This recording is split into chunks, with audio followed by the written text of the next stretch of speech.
Well, Ponsonby, this is my big day. My plans are complete.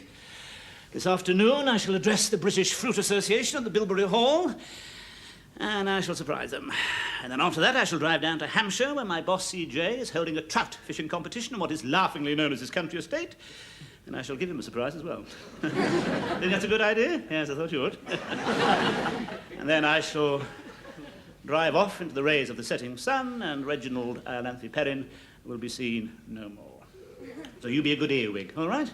Yeah, all right, I know, you're not an earwig, you're a cat, yes, all right, what's it matter?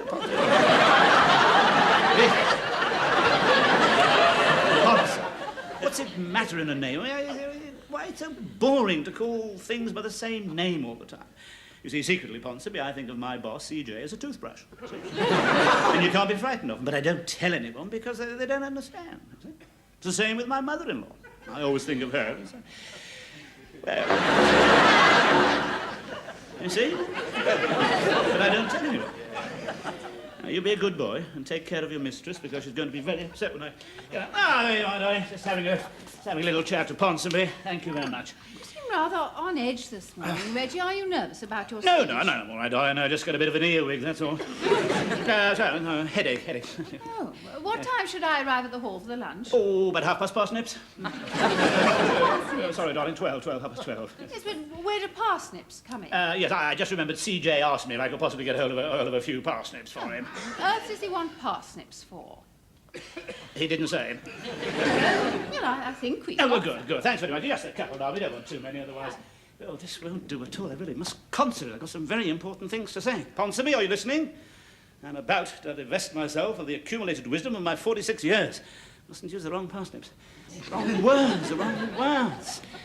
I must behave myself. You don't understand a word of this, do you? And you know why, Ponsonby? Because you're thick, that's why. I couldn't even get a no level in meowing. Oh, I'm sorry, withdraw it. I'm awfully sorry, but I do, I'm... Oh, there you are, darling, yes, well, I'd better be off, yes. Time and motion, wait for no man. Bye-bye, Ponsonby. Remember what I said. Oh, there you are. Umbrella. Thank you, darling. Briefcase. Thank you, darling. Parsnips. Thank you. What, parsnips? Oh, well, you said C.J. wanted some parsnips. Oh, yes, those parsnips, yes. Oh, what on earth's that on your tie? Oh, damn, what it... Oh, that. Oh, that's the symbol of the British Fruit Association, darling. Yes. 2 apples and a banana. I think it's rather unfortunate. Well, it's rather appropriate. Well, don't be nervous about your speech, darling. I'll be there lending you moral support. All right, thank you. Bye, darling. See you at the earwig.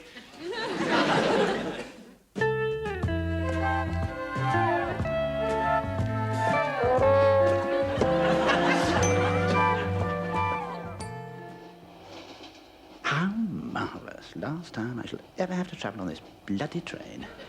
Last time I shall ever have to look at these stupid faces. And the last time I shall have to listen to Peter Cartwright's hay fever. Bless you. You haven't any tissues, have you, Reggie? Ursula's forgotten mine. Any tissues, have you, Reggie?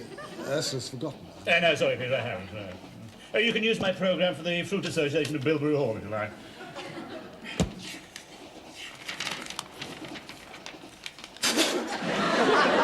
You'll be needing that again.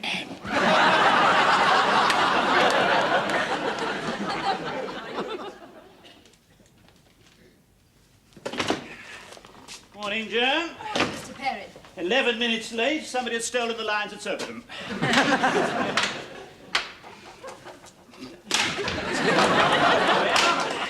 Well, I think I'll clear my desk, Joan. Good idea. That shouldn't take long. No, it shouldn't. It didn't. Is that wise? No.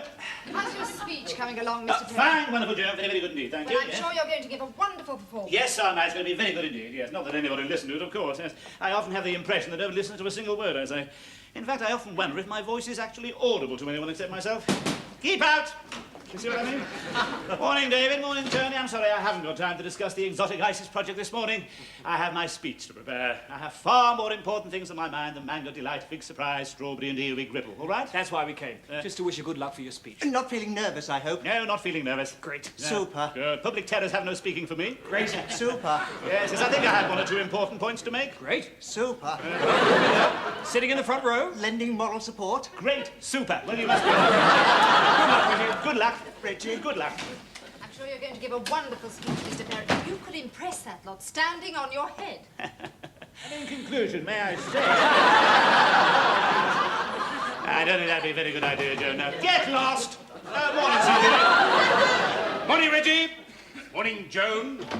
Well, I just looked in to wish you luck with your speech. Oh, thank you, CJ. I have every confidence in you, every confidence. Will it be any good? I think I may cause a few surprises, CJ. Not too many, I hope.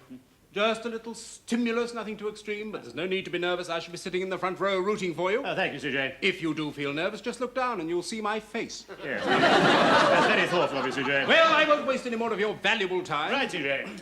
Well, Reggie, nice office you have here. Yes, very nice, CJ, yes. It's a nice view. Yes, I've always had a soft spot for the gasworks and the marshalling yard, yes. Yes, my only regret is that the smog from the asbestos recycling plant does tend to obscure the abattoir, but there we are. Yes. Well, now, where was I? You weren't going to take up any more of my valuable time, CJ. Right, you want to get on? Well, Joe, what's it like to have Reggie for a boss, eh? Incredible, CJ. There you are, Reggie, straight from the horse's mouth. I mustn't waste any more of your valuable time. Right, CJ. Well, good luck, Reggie. Earwig, CJ. Earwig. Sorry, thank you, CJ. No, I said earwig instead of thank you, sorry. Careful, Reggie. I didn't get where I am today by saying earwig instead of thank you. Yeah, sorry, just a slip of the parsnips. Yes, well... make sure that sort of thing doesn't happen to Bilberry Hall this afternoon. Parsnips? That was another slip of the tongue. Reggie, I hope I haven't made a mistake in getting you to make this speech. Of course not, CJ. If you do feel nervous, Reggie, take a tip from me. Have a little champagne, not too much, just enough. I didn't get where I am today without having a little champagne, not too much, just enough. Hey, Joe! Certainly not, CJ. Yes, well, I won't waste any more of your valuable time. Right, CJ. I didn't get where I am today without being glad when CJ leaves the room. Reggie! I have every confidence in you. We aren't one of those dreadful firms that believe a man's ideas are old-fashioned and out of date just because he's 46. Goodbye, Reggie. Joan, I have a very urgent appointment. I'm going out. Where? Anywhere. Joan, we may never see each other again. What? Sorry, I was just thinking how awful it would be if we never saw each other again. Oh, yes, it would. So, but of course we will. We'll see each other. We may see each other on Monday morning. So until Monday morning, the very best wishes for your future, and goodbye and good luck. Well, you are talking as if you'll never see me. No, good heavens, no. I'll see you on Monday morning at the usual 11 minutes late. Have a nice weekend, Joan. Yes. Thank you, Mr. Perrin, and good luck with your speech. Thank you, Joan. Yeah. Joan, I meant what I said just now. I really value the 8 years friendship and support you've given me, and as we probably won't ever see each other again until Monday, take care of yourself.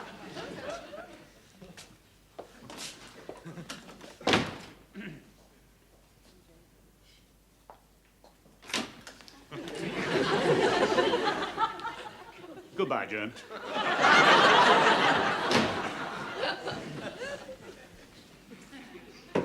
Oh, just a minute. I'm just doing some confidential tests. Come in.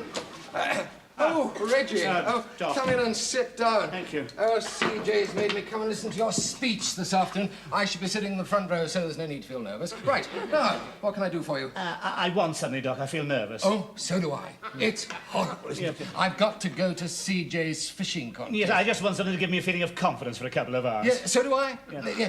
He asked me if I'd ever done any fishing, and stupidly I said I dabbled.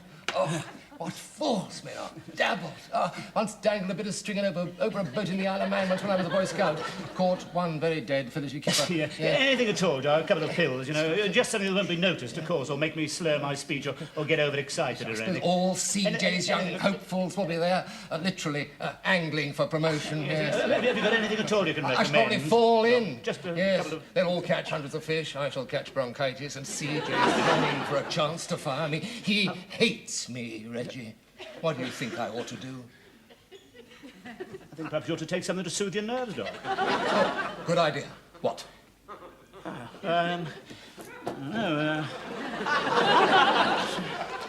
They sound pretty good. What are they? Oh, it's no, it's a long word I can't pronounce. It says ideal for nervous debility and lack of self-confidence, particularly suitable for nervous fishermen. Oh, it doesn't say that. No, take 2 or 3 times daily in water. Do not mix with alcohol. Sounds I say good. they sound marvellous. Yeah. Oh, thank you, Reggie. Yeah. Thank you. I wonder what they are. No, thank you very much for your help, Doc. Oh, anytime? Yes. Thanks.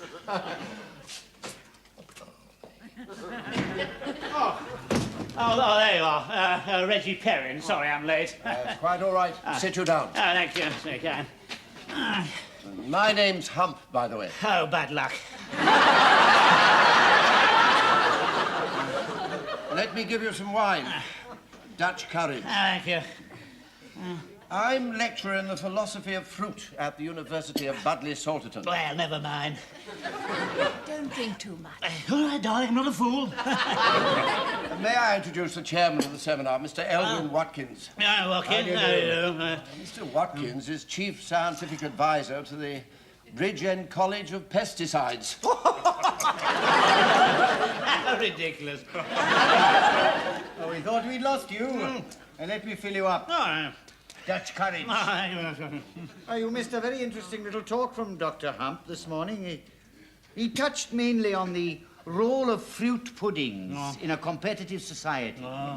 You know, his thesis, in a nutshell, was that fruit puddings should not be, indeed cannot be, less or indeed more competitive than the society for which, and indeed by which, they are produced. Now that is uninteresting. Somebody kicked me. What's the name? It was me. Don't drink too much. That's all right. Well, don't kick me, darling.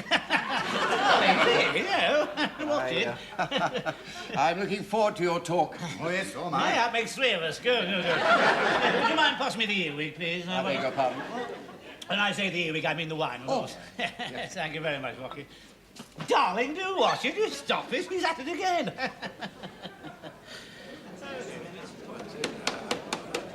Welcome back. Now, if we can concentrate after our lunch. We come to what will undoubtedly be the high spot, the undoubted high spot of this afternoon's talk. I refer, of course, to none other than... to none other than our first speaker this afternoon. He's indeed a household name to many of us, indeed, if not more. And his subject this afternoon is the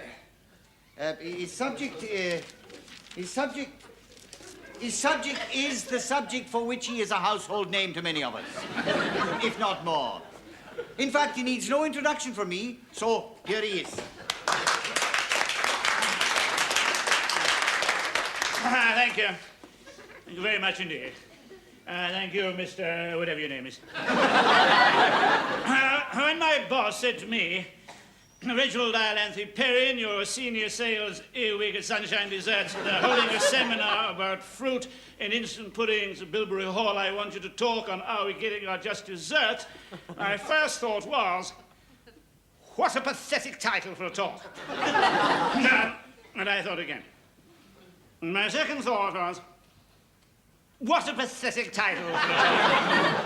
But I come here anyway because I have something very important to say to you. We are told that we need more growth. 6% PR.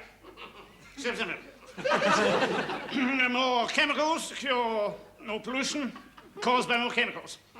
More car parks for more tourists who want to get away from more car parks.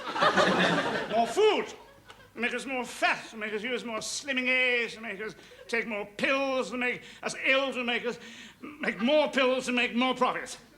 More boring speakers, making more boring speeches, more boring conferences. This is rubbish. More, that's right, more rubbish. Yeah. That's a very good point, Hamp. More rubbish lying around everywhere. Well, what has all this growth done for me? I'll tell you. One day I'll die, and on my grave will say, "Here lies Reginald Perrin. He didn't know the names of the trees and the flowers, but he knew the rhubarb crumble sales figures for Schleswig-Holstein." You've got to look at, sir. Those trees, beautiful. But soon they'll all be cut down to make more underground parks. I have got good news for you. Because half the parking meters in London have got Dutch parking meter disease. Oh, she'd stick to the point. I didn't get where I am today talking about Dutch parking meter disease. Ladies and gentlemen, in the audience here, my boss, a toothbrush. Let's have a big hand for CJ. That's enough. Ladies and gentlemen, as we become what we do, you show me a hero who makes fondue tongues, and I will show you a happy man who earns his living perforating laboratory paper. What do you believe in, I hear you ask? Do I hear you? No, I don't hear, but I tell you anyway. I know that I don't know. You see? I believe in not believing. You see, for every man who believes something, there's somebody who believes the opposite. What's the point? How many wars would have been fought? How many people would have been tortured if nobody had ever believed in anything? I've never heard. Have you ever heard of the wars of the apathetic, or the persecution of the persecution of the apathetic by the bone idle? I think we've heard enough of this. But if we try and complain about this, we are totally standing in the way of progress. Progress? There's a word that begs the pardon. I beg your pardon. No, beg your pardon. Doesn't beg the pardon. It begs the question. I think he's drunk. Funny, so am I. And then, there you go. Oh, Doc Morrissey. The wizard of the aspirin. Off to the bog, because he's frightened of CJ's fishing contest. He's gone to practice his flies. Get rid of him, Watkins. Oh, Baldy Hump here. Oh, Baldy Hump. He's bald, don't you mean a right cocker? He put pesticide on his hair restore on his plums. Now he's as bald as a coot, got a garden full of hairy plums. Oh, sorry. Win them back to my side. Win them back. Anybody here from Canada? Anybody here from Australia? Tarpley? Anybody here from Tarpley? Stand up, those from Tarpley. Shake hands with the person on the right. Come on, Perrin. I didn't get where I am today shaking hands with the person on my right. CJ, I want to help you, CJ. What use is life if it isn't for those people who have to live it? Oh, God, here he comes, old Baldy Ham. Lecturer in applied manure at the University of Steeple Bumstead. Raise your hands off. Thank you for a very stimulating address. No, Baldy! That should cause something to discuss. Got me right in the floor. Thank you very much, Mr. for a most stimulating address. Got me there, Fair dues. He didn't call you Baldy. I'm not bald.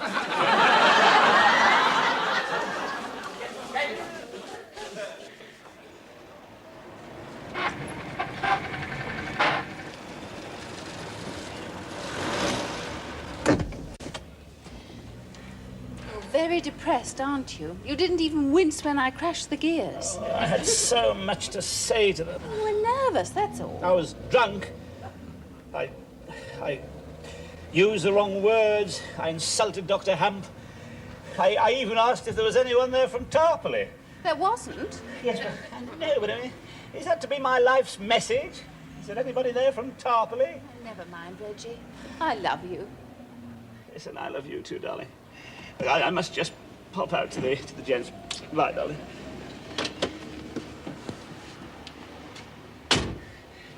Look after yourself, won't you? Take care, and try not to think too unkindly of me. Reggie? How long are you going to be? About a minute.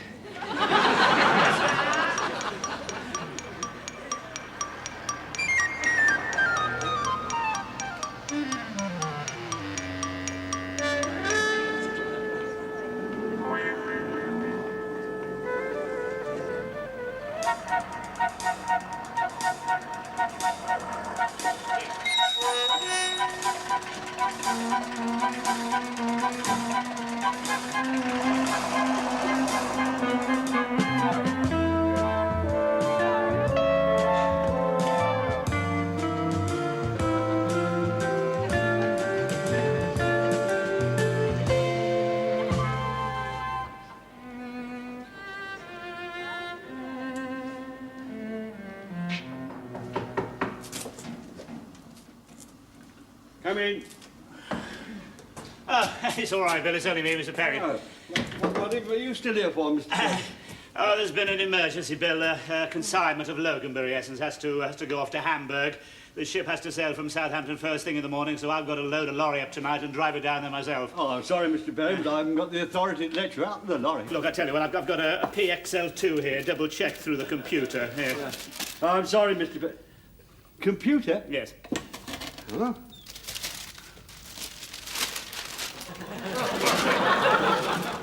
Well, yes, well, that all seems to be in order, Mr. Perrin. Sorry, I had to be so careful. Not at all, Bill. Only doing your job quite right. For all you know, I might be going balmy. Balmy? Good of you to see it that way, Mr. Mr. Bill, Perrin. not at all. No, nothing for me. No, sir, no, speak. Oh, all right, yes, yes. Keys? The keys, yes, thank you. All right, thank you, Bill. Thanks, yes, a nice slice of tea. Thank you. Thank you.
I didn't get where I am today, CJ, without posting furtive letters through your front door.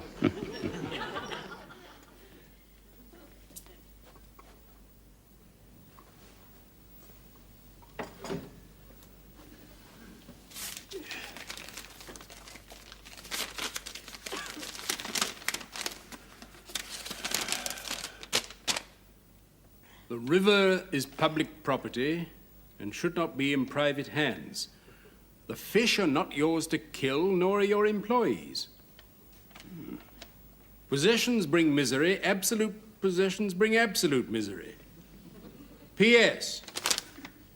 Blood will flow. Oh, some crank. I didn't get where I am today without getting letters from cranks. Wait a minute, though. I didn't get where I am today without making enemies. Blood will flow.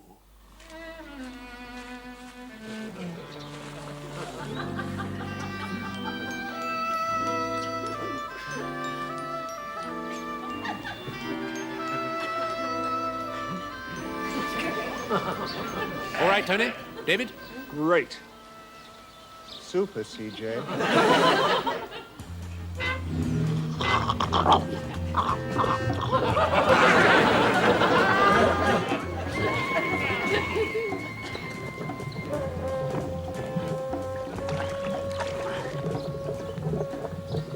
You're witnessing history, gentle bovine friends, if you did but know it.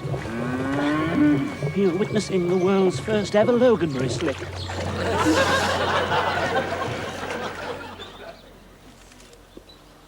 I say, the river's turning red.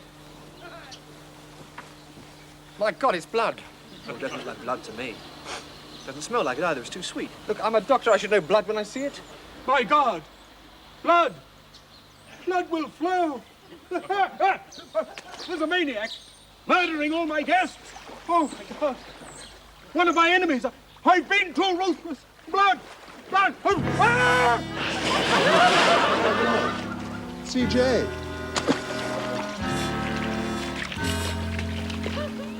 He's hit his head on a stone. It may just be concussion. Let me through. Let me through. I'm a doctor. Make way now. Make way. That's right.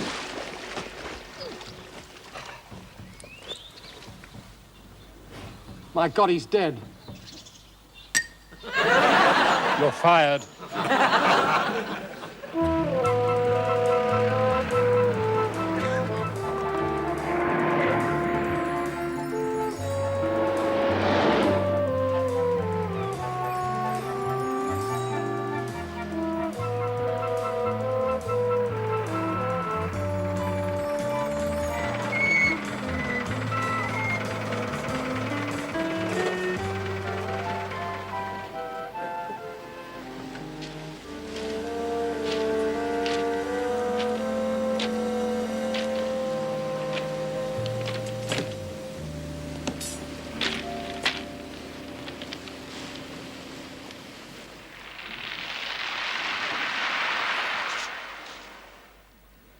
Why not really end it all?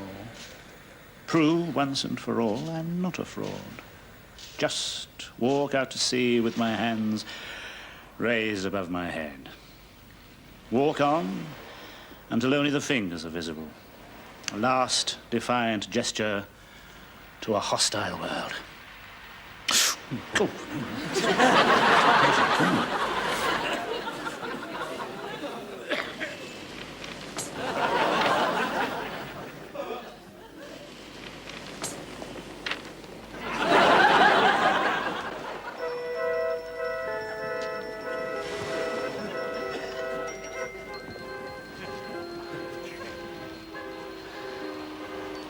Goodbye, Reggie's clothes. Goodbye, old Reggie. Hello, new life. Need a new name.